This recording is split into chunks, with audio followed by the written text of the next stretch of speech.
जानी जब बहरवा सैया लागे बड़ी डरवा हो। जानी जब बहरवा सैया लागे बड़ी डरवा हो। लागे बड़ी डरवा अब कोहती सैया गजरवा हो लागे ना नजरवा हो। अब कोहती सैया गजरवा हो लागे ना नजरवा हो।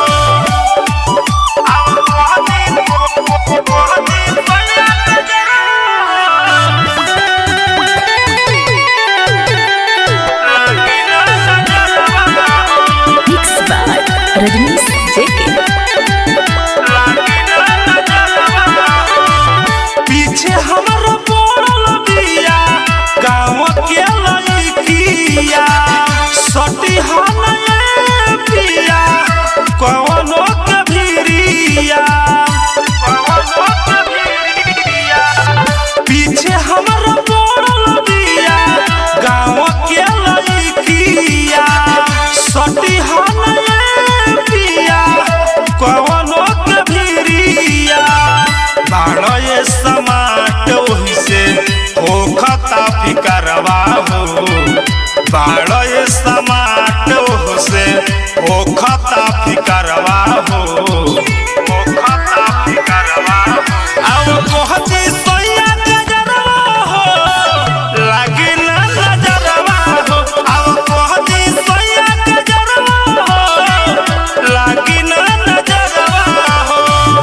लागे ना नजरवा हो। नजरवा हो। म्यूजिक बाय आनंद सुकाइला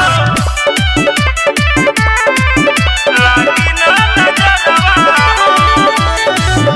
और रजुलिया के सैया फसाई तो के जाल में राइटर रजनीश जेके बजाई तो के ताल में। बजाई तो के ताल में। और रजुलिया के सैया फसाई तो के जाल में राइटर रजनीश जेके बजाई तो के ताल में। कोहरे लटी कहायसन लाग सब पीका हो।